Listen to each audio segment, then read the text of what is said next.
Fun fact, the Samsung Fold series of phones has never snapped in half during one of my durability tests. However, this new guy, the Samsung Z Fold 7, is the thinnest fold yet, so here's to hoping it finally happens today. Since this is the first substantial redesign of the Fold series in about 4 years, I'm pretty excited about it. And wow, does it already look really nice inside of that box. I'm feeling slightly guilty for what's about to happen, and yeah, it does take a special person to want a phone like this, a special person with really deep pockets since it starts at $2,000. The phone costs more than my first car.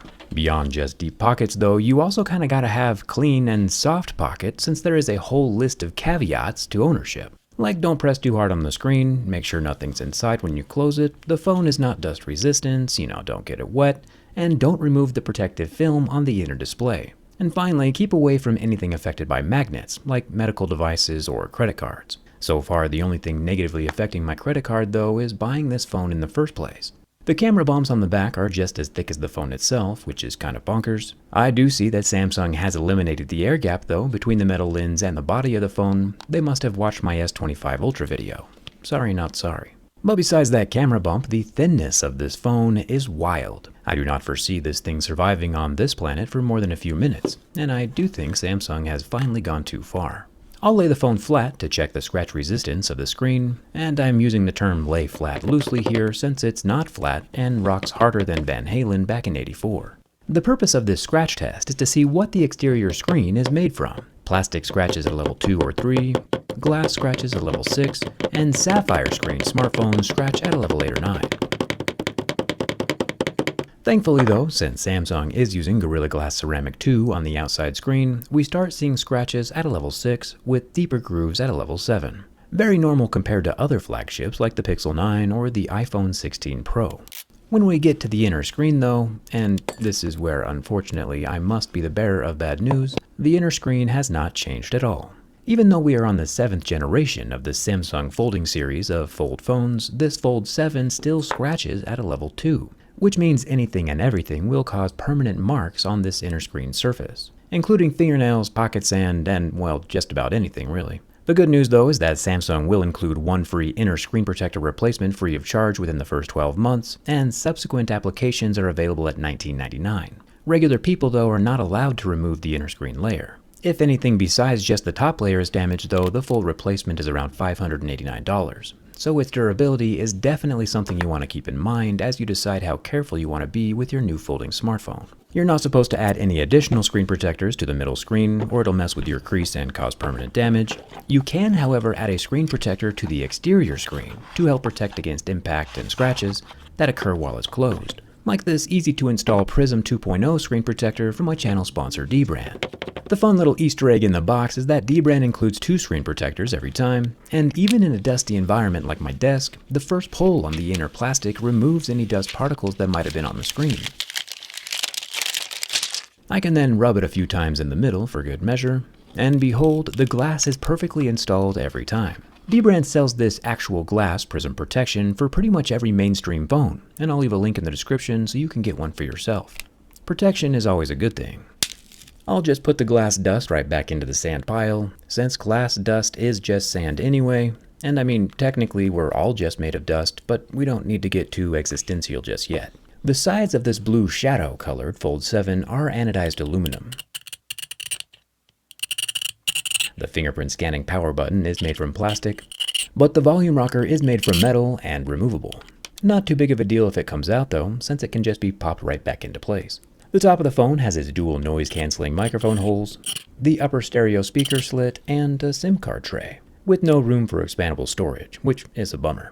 The spine feels like more of that armor aluminum. Samsung says this new Armor Flex hinge is 27% thinner and 43% lighter, which makes me 100% more confident that it's going to snap like a pretzel. The bottom of the phone has 2 more microphones, the lower stereo speaker, and our 25-watt USB-C 3.2 port.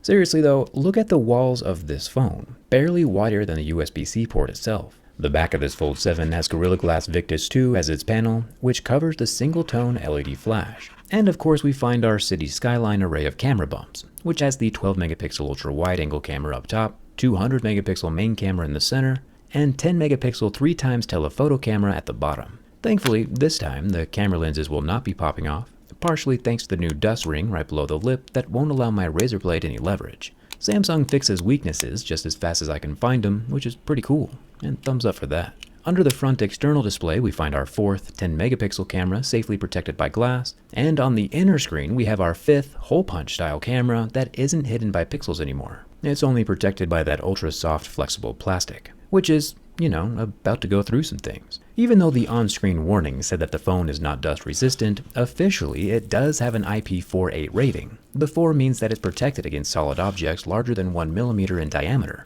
The 8 part of the IP48 pertains to submersion in liquid. Obviously we're just focusing on the dust side of things at the moment, and since here in the USA we don't know what a millimeter is, I'm just hitting it with everything I got, even sprinkling the dust specs directly onto the hinge. Surprisingly though, even with all the dusting, neither the phone nor the hinge appears to have taken any damage. I mean, yeah, if the phone gets closed too hard on a rock or pebble, then it's game over for the center display, but at the moment it does not appear like dust will easily be getting inside the internal hinge and grinding, nor will it be getting under the screen, which is good.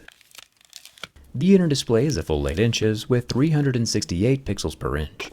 Supposedly there's a titanium backplate adding support, which hopefully we'll see in a second. The 120Hz 2600 nit AMOLED screen does permanently burn in about 10 seconds, so if you send a lot of fire text to the ladies, you should probably keep those to a minimum. The exterior screen is 6.5 inches with 422 pixels per inch, but it has the same 120Hz AMOLED panel that burns at around 15 seconds, and does not ever recover. Now, since I know this Fold 7 is living through its last few seconds here on Earth, I just want to see what it looks like with my teardown skin installed before it's obliterated. Kind of a sneak peek, if you will, at the insides before the insides become its outsides. Nobody paused this though, it's just a peek, and I think it's glorious. Enough procrastinating though, it's time for the final boss, the bin test. Opening and closing the Fold 7 in the normal way still works just fine, even after everything it's been through. Samsung says the Fold 7 is good for 500,000 folds, which is wild, 500,000. Theoretically, you could bin this phone 100 times a day for nearly 14 years and it'd still be okay. But what about one binned horizontally? There is a concerning amount of flex when bent on the exterior screen, and about an equal amount of flex when bent from the rear panel that has the camera bumps. And if it has this much flexing motion while closed, I can already taste the carnage that's about to unfold when we bend it backwards while it's open. And it's time for the first bend.